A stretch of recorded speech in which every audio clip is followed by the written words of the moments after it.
Welcome back to Beyond the Genetics. Today my guest is Oluwatobi. Toby is a nurse and a registered midwife, and she's also a member of Little Cell of Mind Foundation, which is the foundation that I own. Toby, thank you very much for being here and agreeing to be a part of this. You're welcome. Okay, so how you heard about the foundation? Yeah, I heard about the foundation from Twitter. So they posted a post and I decided to follow and send a mail. Why did you decide to be part of the foundation? I decided to be a part of the foundation because basically I also want to have a foundation of my own. And I really want to know how to help other warriors and all of that. So that's why I joined the foundation. Okay, I mean, it's a very good, and I hope that you are able to achieve that. So, how experience in the foundation has been so far? It has been good actually because I've seen a physiotherapist from the foundation. We also do different activities actually to make us happy and fun to be with. Okay, I'm happy to hear that we are doing something good. So, what would you say that being a cell warrior means to you? So being a cell warrior means a lot, okay? Because being a warrior basically means to fight. So you are there to fight everything, just to be alive, to stay alive, and to achieving that. That's it, basically. Okay, and you're also a nurse as well, from what you have told me. So, how do you combine? First of all, why did you decide to become a nurse? What was the wonder? When I finished my secondary school, I actually wanted to be a doctor, not a nurse. So my dad was like, you know how many years doctors go for? I think 7 years or so. And he doesn't want me to stay that long in school. So I should probably pick another medical line. So I decided, okay, let me pick being a nurse. And that's how I started.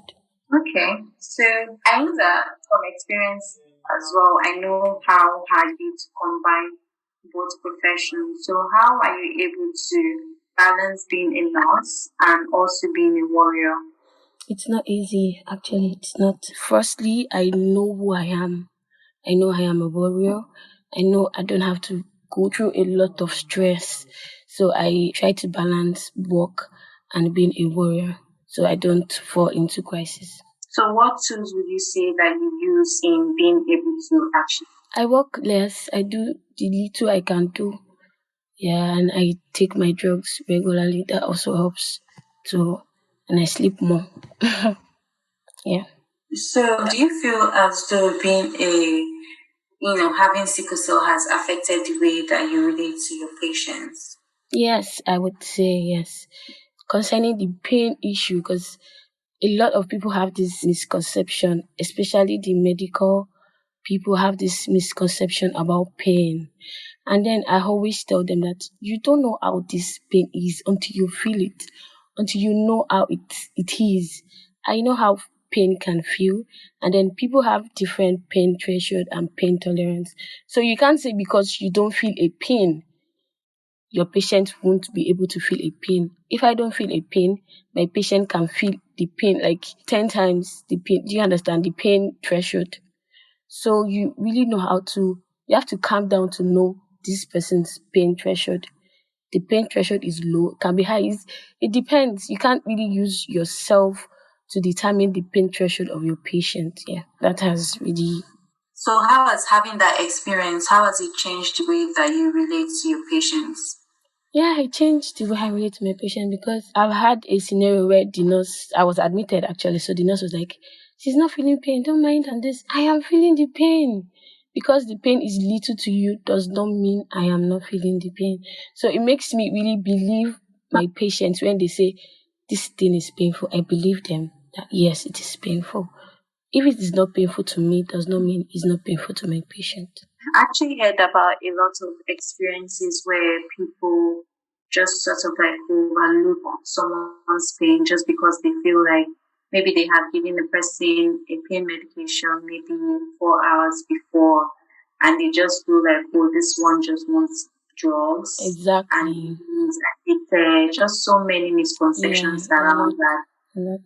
And being able to listen to your patient, being able to be present and say, okay, this is what my patient is feeling, not what you think that they're feeling. You have exactly. to be able to listen to what they are, because it's so easy to sort of like tag a sickle cell patient As an or addict. yes, it's very common to do Yes, that. it is. And yes, there are an increased chance of getting addicted to this medication. Yes, we are not like scratching on that fact. But it should not be your first thoughts when someone is saying that, oh, I'm in pain. Exactly. Yeah. You should be able to assess that situation and attend to your patients accordingly. Yes. And give your best to the patient. Exactly, yeah. So what has your experience with sickle cell been like so far?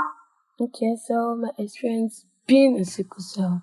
Okay, so basically it is about not being able to do some activities that your mates are doing because you're a warrior. Not being able to laugh too much because because you're a warrior. And when you laugh too much, you'll be like, you've started. You know, you can have crisis, that kind of thing.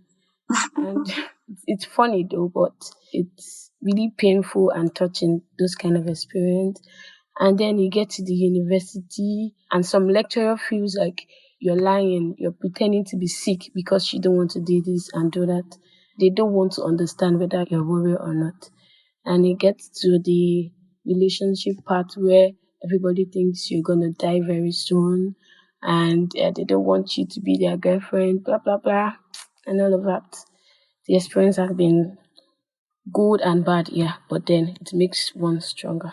So how do you deal with those kind of situations, especially, being in uni and you're having to miss a lot of classes and, you have to, I didn't go to a Nigerian university, so I'm not really sure how that whole process would be like. But I imagine that if you miss a lot of classes, you might have to go and speak to your lecturer and explain certain things to them.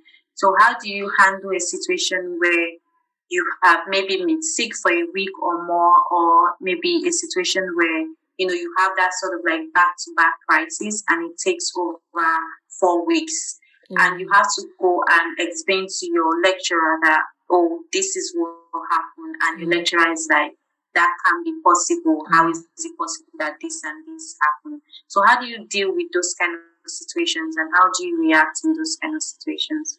Okay, so those kind of situations often happen to me because I notice that when it is close to my exam period, I always have a crisis. Basically, stress. Because I'm a person that reads overnight and all of that. I don't read from the beginning of the section. When it's close to exam, and then I try to do everything all together and it's all fall back and bounce on me and I get a crisis. And Nigerian lecturers in quote, they don't understand. I don't know, maybe they don't have a woman feeling, or I can't really say, I can't really generalize though. But my school, my department, they don't want to know. I've had several issues like that. The lecturer was like, you have to come for the exam. I came, my friends helped me.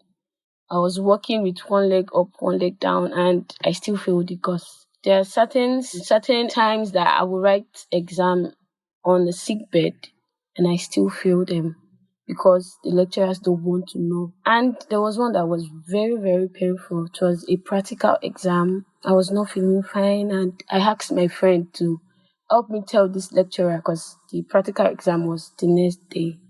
Let me tell this lecturer that I am here. Even in it is school hospital. I am here, I am this, and it is a practical exam, so I won't be able to come. What and what do I need to do? And the lecturer was like, she does not care. I have to come. Blah blah blah.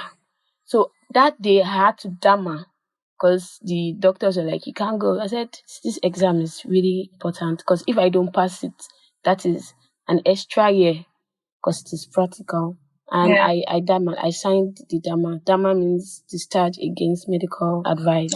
So I signed it and I tried my best for the practical.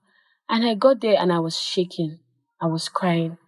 And the invigilator was like, what happened? Why are you crying? I'm like, I'm not feeling fine, but I just have to come and manage. And I thought the invigilator would be nice. And she was like, well, you're not feeling fine. Why did you come? Sorry, you're going to fail this course. And eventually I failed it. I had an extra year and it was very painful. And there was some other times I had to defer because of regular crisis. I was really admitted and I had to defer a whole year and all of that. And it's really painful, but then Wow, that is such a sad story. And it just breaks my heart how insensitive and how they have ununderstanding that people can be. Like, how can you tell someone, even, let's not even talk like link it to sickle cell now. Like, anybody that is sick, genuinely sick, how can you tell that person to still show up for an exam? Like, to write an exam, you have to be well in your mind, in your body. You have to be in a proper state to write an exam effectively. And you're asking someone that is sick and is in pain and is probably just, struggling for the next breath to come in to write a practical exam and expect them to do, fantastic. And you're not even like empathetic. But I didn't even let them know because I really ate that kind of look that she's sickle cell. I didn't let them know. Just tell her that I am sick. After I failed the course, because I was so pained, I had to go to her office and I told her the peace of my mind that this and this is it. If it was your child that was sick, will you tell her to come and do this exam? And all of that. I was so pained that it doesn't really have to be sickle cell or whatever. It can be in any condition. And you don't have to be inhuman like this. Like, it was so painful, actually. But do you feel as though maybe if you had told them that, okay, you have sickle cell, do you feel as though that might have made a change in them? It just didn't change anything because when I went back to explain and talk to her, I dropped out of my mind because I was really pained. It dropped out of my mouth that I'm sickle cell, blah, blah. And she was like, and so if you're sickle cell, does that mean you have to not to come for class, not to come for exam? Like, she said that kind of word. And I just I just left her off and like, it is well. So just have to be strong. Yeah. So it's just so surprising to me that someone can be like that because someone has said, oh, I have this condition and I'm not able to show up because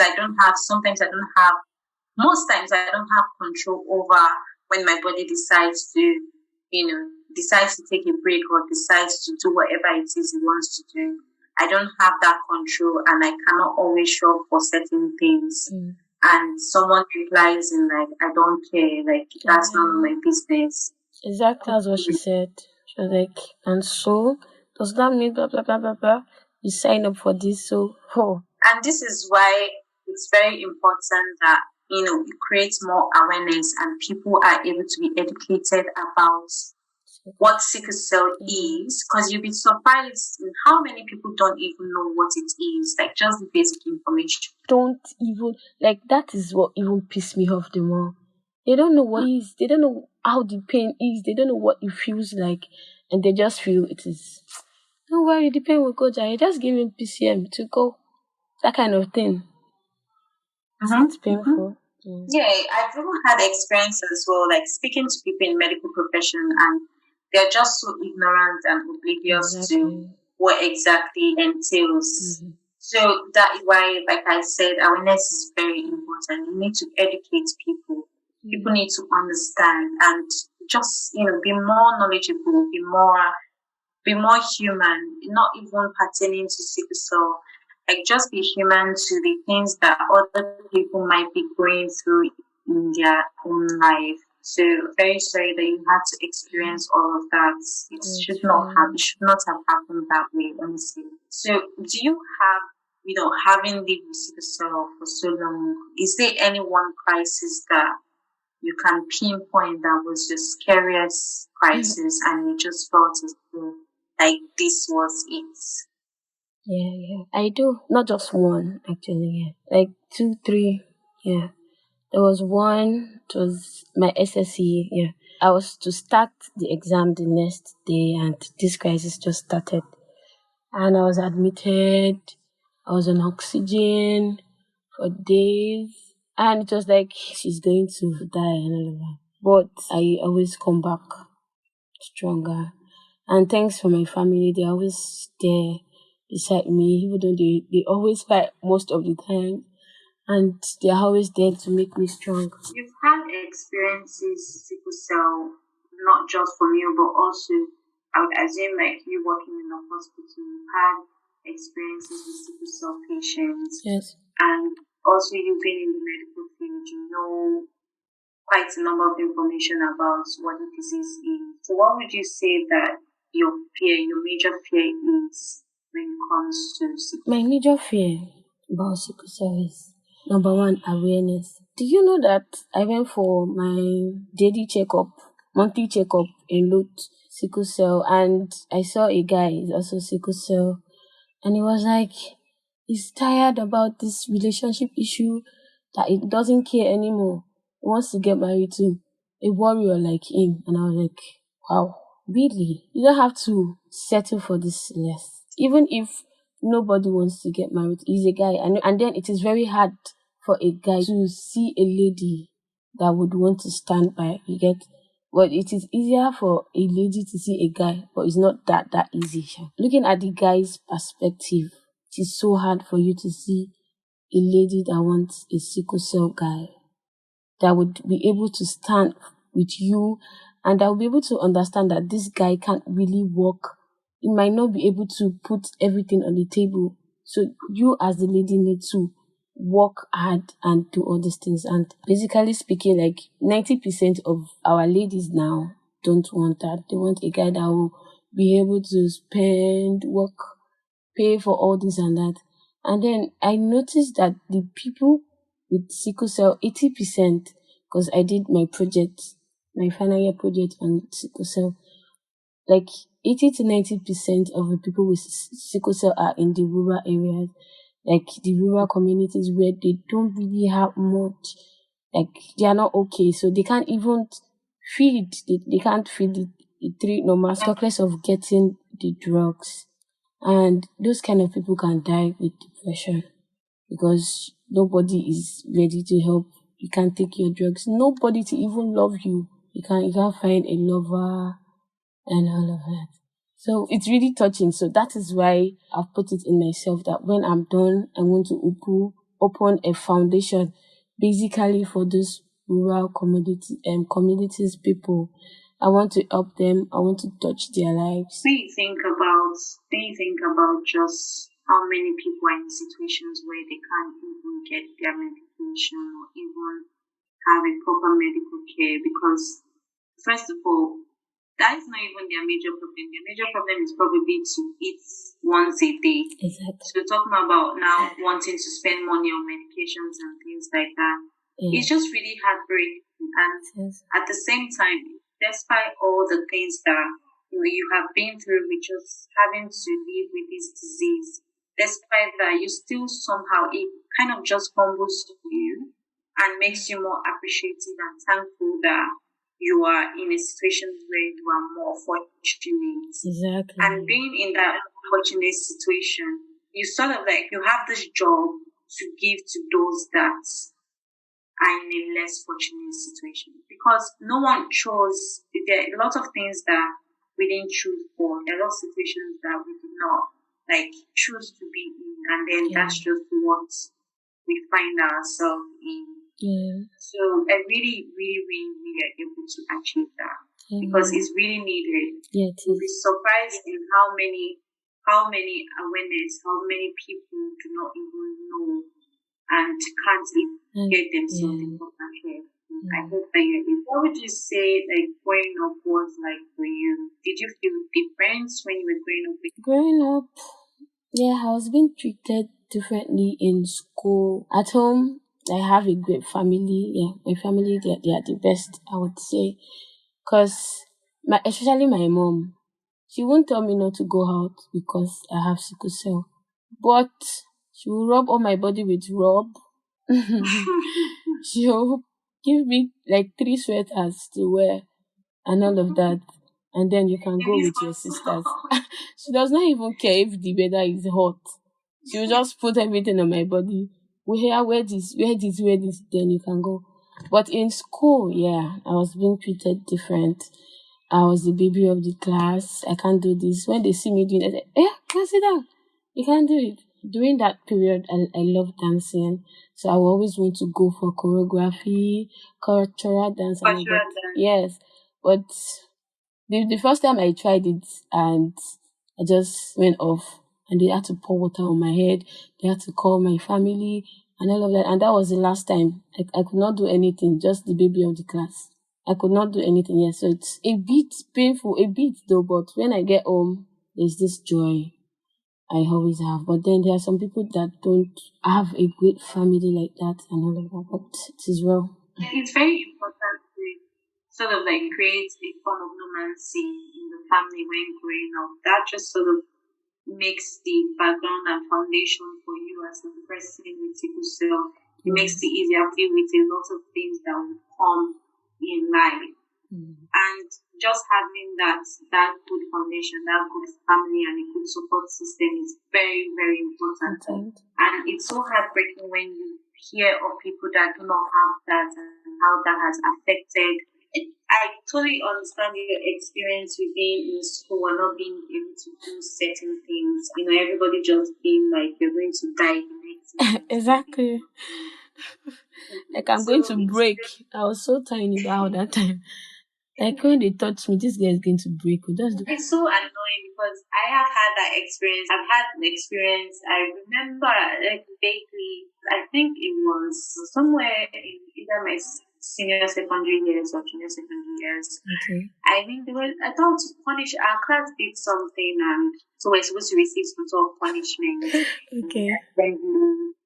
And they had told everyone to kneel down, and assembly was over, the rest classes had gone, and it was just us. And then the disciplinary teacher came in, and so he was like flogging everyone. I think he was about like 1 or 2 strokes per person or something. He got to me and he looked at me and he was like, if I flog him, I just drop it.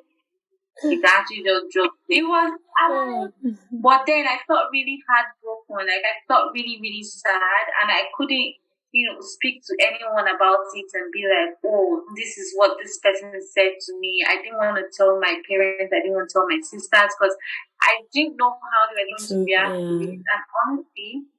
And honestly, I did not want a situation where I was going to cause more trouble for him because I knew that open my mouth to say some words, it was going to go like way, way above what I would have intended it to go. So in a way, even though that he had told me that and it made me feel sad throughout the day and just made me feel really sad within myself, I still did not want to tell anyone because I was sort of like protecting him as well because I didn't want him to. Which is scared. Like someone has just said something horrible to me, I should be like, you're going to pay for this and whatnot. But no, it just happened. And it's so annoying that people think that just because you have sickle cell, you're just going to drop. Yes, I know the disease is this, disease is that. You have higher risk of dying, blah blah blah. But it's not a recipe for death. Like people, there are some people healthy. They go out and then they get hit by a bus, and then that's it. That is it. A lot of people die every day, and let me say 50% of them are not sickle cell warriors. So you don't a lot of people die of cancer, especially road traffic accidents. That is like 80%. So you don't really have to think like that. I know. Yeah, but that's just the normal thoughts, and that's the baseline thought. Oh, if I touch you, you're going to die. Or if I do this, you're going to die. Just like, oh, you're going to die tomorrow, whatnot, which is very sad. And it's very hurtful to the mental health of sickle cell patients. It is. It's very, very hurtful to constantly hear that.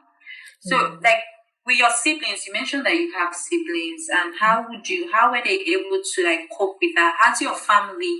Because the thing about what most people don't even understand is the fact that sickle cell is a family affair. It affects the family, it affects your loved ones. And how are they able to cope with that? How are your siblings able to cope with you having to go through that and them not being able to help you or family? Yeah, they've been coping well, like very well. I can remember then in secondary school, I used to write. I'm this person that every day of my life I write something happened, blah blah blah blah. And it got to a point I was having this kind of hatred that why did they get married to themselves? Like inside of me, I didn't tell anyone. Why did they get married to themselves? Because during that period, my crisis was like almost every day. I always, even it got to a time that my third semester in secondary school, then I didn't come for any because I was sick and all of that. So I had to write it in my diary, blah, blah, blah, blah, blah. And my sister got to steal the diary from me and she started reading it and everybody was just there and was looking at me like, what? Why are you writing this? And all of that, that they are here for me, they are ready to stand by me and all of that. And it's been fun, yeah. Because since then, this Aboniki balm, right? I've been using that since my childhood. In the sun, in the cold weather, whatever weather it is, I'm always with it because my mom made me get used to it. And my sisters are now used to it because they want to blend with me. They don't want me to feel like, okay, I'm different. Yeah. Yeah, so even if you see me with Aboniki balm, they are always using it with me. We're always using it together. We're always happy together, staying together. When it is cold, it will be my sister say, yeah, off that fan. Yeah, go and wear your sweater. Oh, yeah, go and do this. And I don't really feel different. I don't know the word to use, but then I have a great family. It's been nice. That's just a very beautiful example of what love is and how love just plays out. I'm very happy that you have this thing because a lot of sickle cell patients, and me included, like you get through a lot of progress and you pass through different stages. So did you ever get to that, or did you ever experience that stage where you felt like, this was your parents' fault and none of this would have happened if they had had more information? And why do you have, do you ever Yes, I did. Yeah. Yes, I did. So how was that period for you and how did you deal with it? I actually thought of it and I was like, why did they get married? Like, they should have known. They had to explain and I actually got to understand. It was then everybody had to do their genotype because they were not informed. They didn't know. They didn't know at all. Because assuming they knew and they've done it, that would have been another case entirely, but they didn't know about it. And then, the olden days, they didn't know anything about genotype and all of that. So I got to understand them more and everybody did their genotype and everybody knew what their genotype is. And that has really made them understand too that getting married to the person you're not supposed to get married to is wrong.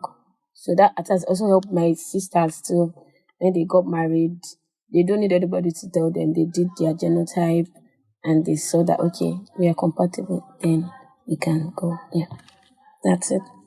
Yeah, so it was sort of like a conversation you had with them to get to Yes, this. it was.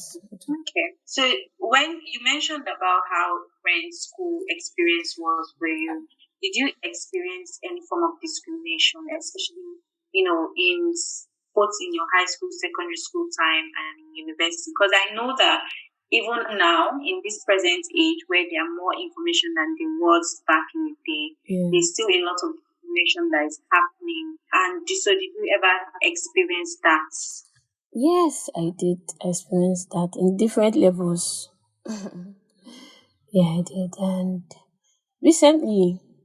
just recently, I met a guy and we started talking and I was just too free.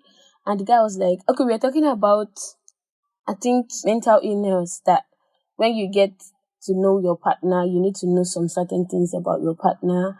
That mental illness is like number one because you don't know what the person is suffering. And this guy just said, so you have to know the family too. Maybe there is somebody that is always I've forgotten how the guy put it though. So that maybe there's Abiku in their family. I was like, what is Abiku? That those children that is always falling sick. That like Abiku means like it's a spiritual something that they will always fall sick and one day they will just die. Do you get that? I was like, whoo. Sorry, how old are you again? Like, there's nothing like Abiku because most people really literally associate sickle cell with Abiku. They always feel like it is a spiritual something. They will feel like, what will be Abiku again? Like, I'm like, what is this? This is sickle cell. This is your genotype is this. Your genotype is this. It is a blood disorder. It is not Abiku. It's not spiritual stuff. Use this drug and use this drug. You'll be fine. Avoid this, and you'll be okay. There's nothing like Abiku. And I feel like they still a lot of people still need to be aware and like educate a lot of people. Even the lenient people don't still understand what it is, so they really need to be educated like very well to understand what it is. Yeah. So in that situation, like you gave that example about talking to a guy and he said something like that, how did you react in that situation and how did you just sort of like progress further? Did the friendship or, the conversation, did it progress further or it was just like, okay, we're going to put a full stop here? Like how was that? how did it play out really? Okay, I'm a kind of person that I like to educate people about a lot of things that I know, and I also like to learn from people too. So in that kind of case, I have had different, like I said, I've had different period that people say those kind of things, and I will calm down. Of course, when I meet people, I don't always tell them that this is my genotype. This is because a lot of people don't even understand. So they will make you feel so bad. They will make you feel like you are going to die now. I've had that kind of feeling and that kind of experience, and that has taught me a lot. That when I even meet somebody, I might not get to date the person. We can be friends, but let me know what this person understands by this. Let me know before I start to like progress. And when it got to that guy, I took my time and I explained, though he didn't know that I'm a warrior because I didn't tell him. But then I explained that this and this and this is it. There's nothing like Abiku. I educated him because he needs it. But in my mind, I know that it can't happen. Nothing is going to happen between us. Because having that kind of mindset, I only educated him and we're just friends. Hello. Nothing past that. Yeah. I mean, I guess you're one of those that just sort of react to those situations in a calmer way because there are people that would just, be nasty. Educate people, move on from that. Honestly, I don't know which part I would fall in. I won't necessarily be nasty because I'm not a nasty person on a normal day. But I would I might just be like, okay, do some sort of education. But honestly, after that education and talking about, okay, this is what this is and this is what that is, I might just block them. I don't know. I would educate you. I would educate you afterwards. But depending on what my mood is, okay. You might end up getting blocked. There are just some things that I cannot do. So I'll give you the information that you need, but like your number is anything. We're not proceeding for that. Yeah, it's a good way though. It's nice too.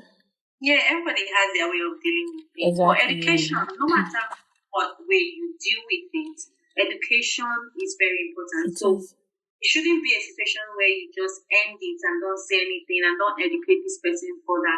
Like you should actually just be like, you know what, this is not what it is. This is what like you should actually educate the person and then what comes after, then that's fine. If you want to continue the education, it's fine. If you want to just block the person's number, which I probably will fall into that with the person. Yeah. So would you say that being a warrior has affected the relationship, both friendship and forming a romantic relationship as well? Has it made it harder to date? Yes, it has. Very hard. Very, very hard. Yeah. What experiences have you had? Do you have any one that stood out or a lot of experience that it got to a point I was depressed and my friend was like, because I'm this kind of person that you can't really know when I'm sad. I'm always this lively. I'm always doing different crazy things that my friends will start laughing and all of that.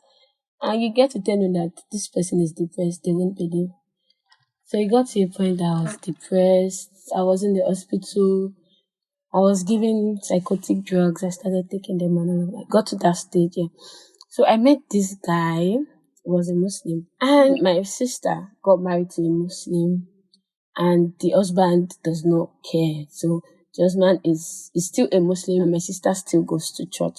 So their children, whatever they want to do. Like that's what they agreed on. So saying that, I felt like, okay, it's fine. I can get married to a Muslim too. So whatever both of us agree on, that's our business. So, and I specifically told this guy that please go and think about it. If you want me, fine. If you don't want me, it's fine. Life goes on. It's AA. And he went to think about it and he said he's fine by it. Okay. Then we started dating. And he got to 9 months. And this guy just stopped calling, stopped picking my calls. I'm like, what did I do? Then I called his friend because I was close to his friend. And the guy was like, he does not know to, but it's going to be a meeting for both of us. Then I would be able to talk to him. Probably will explain what went wrong. So the guy did it and I got to meet him. What went wrong? Blah, blah, blah, blah, blah. He was just saying he's busy kind of things. Okay. Then later, because he could not tell me physically. So later he called me and he said, okay, it is because for a sickle cell. That's why I can't continue. And I was like, I told you. And he said you were fine with it. Said, he told his mom, he's the firstborn. And his mom was like, they will soon die, blah, blah, blah. So he does not want such thing. And then he's the firstborn. And I took it. It was painful because I had to tell my friend, my girlfriend, and she was like, don't worry, you met somebody else. And I met somebody else. This guy, as in, we clicked. You know, when you meet somebody, your first date, and you guys are like, you guys been talking like you guys have known yourself for ages. Like, you just clicked like that. And as in, I fell in love with that guy and we're like, wow. So I had to tell him because it's better to tell them now than later. So I told him that, but I said, okay, no problem.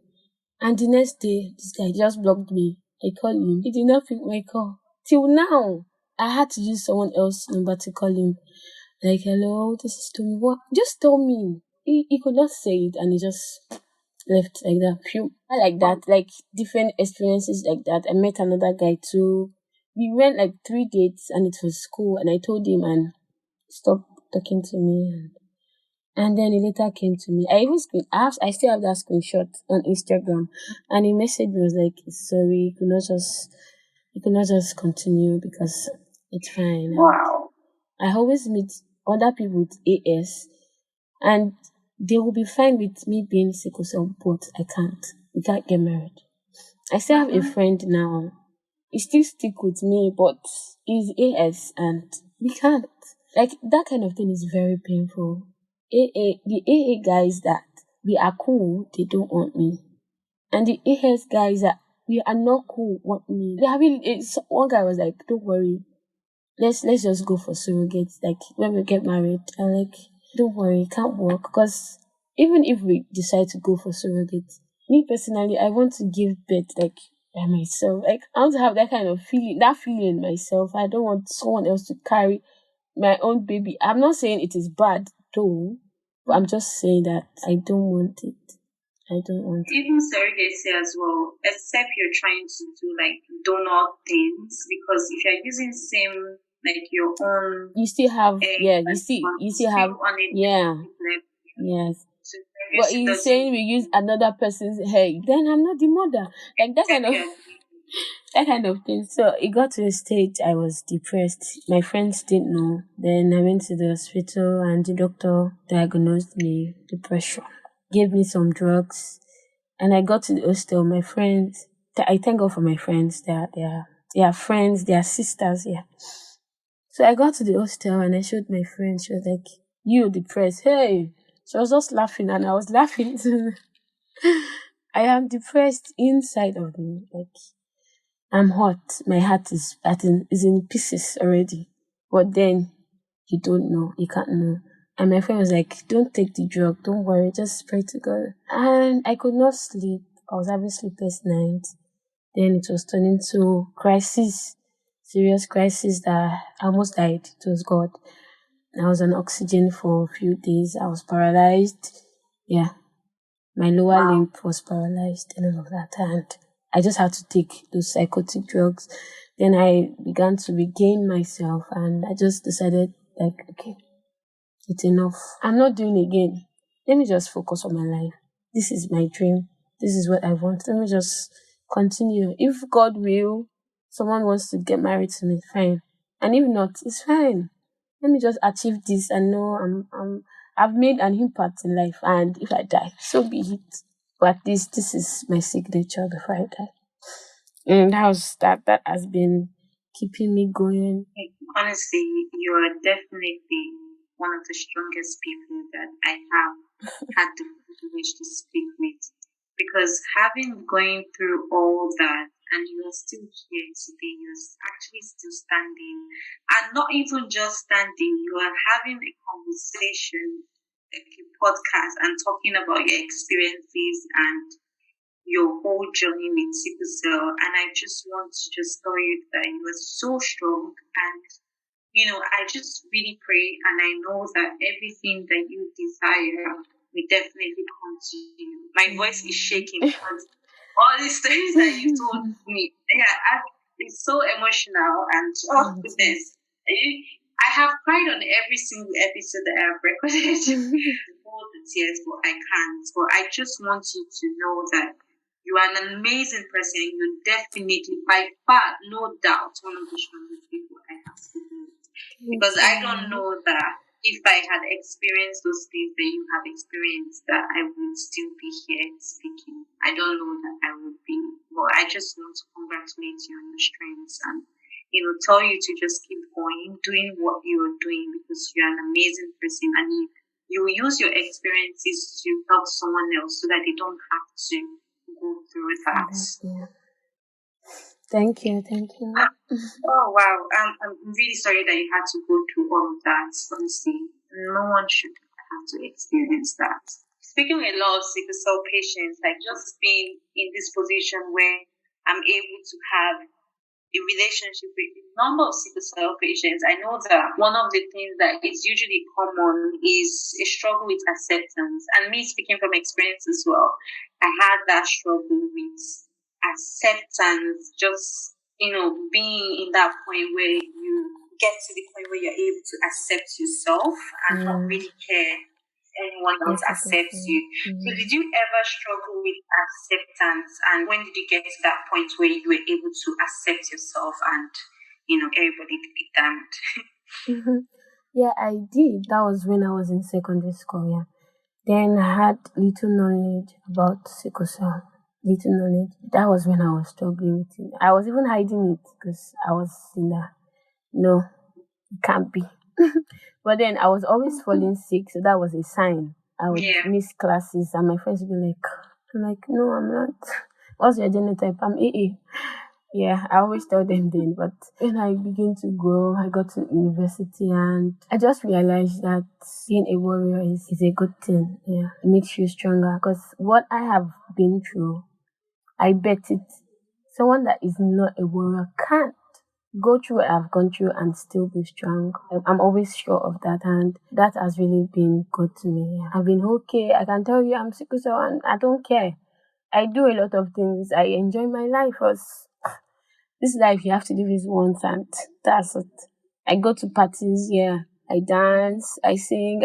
I just find peace in myself being a warrior, and I enjoy all I can. Yeah, sickle cell just gives you an immense amount of strength to go through life, and no matter what life just throws at you, you're just able to just take it and continue about your day with a huge smile on your face, like nothing's happened. So, with every experience now that you've had and getting to this point in your life, if you could go back to tell your younger self something just to help you cope better, what would be that thing that you would say? Yeah, it would be accepting it because then I was really struggling with it. I didn't want to accept that I am this, I can't do this, I can't do that. I am human, so I should be able to do this and that. But then I didn't get to know, so if I had the chance, I would go back to tell myself, you are a warrior doesn't mean that you are less human. Yes, you are strong, you're great. I mean, that would be something that would have helped you cope better, just having getting to that point. But I also feel like, just the whole process of getting to the point of acceptance and being in this point where you are able to accept yourself. The whole process really is part of the journey and is part of the end product. So, Yeah.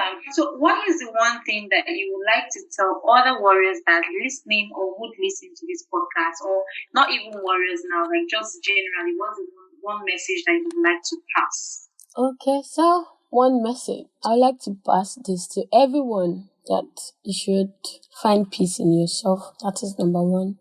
Whatever it is you're going through, there is always a light after the tunnel. So be strong. Whatever it is, you may not be sickle cell. There are other things that people go through that they are very bad, and you just have to be strong for yourself, not for anybody. And then there's always these things I will always say, that you're in this hell earth for a reason. God has something unique in you. So why not enjoy, explore, make God proud? Like, you are in this earth because of God, right? So make him proud that, yes, I'm a child of God, so I have to do this and that, yeah. So be strong for yourself, not for anybody, and enjoy life. Not in a bad way. Enjoy life and know who you are in Christ Jesus. That's it. Okay, so at the end of Beyond the Genetics, and I just want to thank Toby for coming here and sharing her story, and just, congratulate her for the amazing person and strength that she is. I hope that you're able to learn something from the conversation that we have had, and I hope that you continue to tune in to Beyond the Genetics. Bye. Bye. Thank you very much for having me. Thank you. You're welcome. Bye.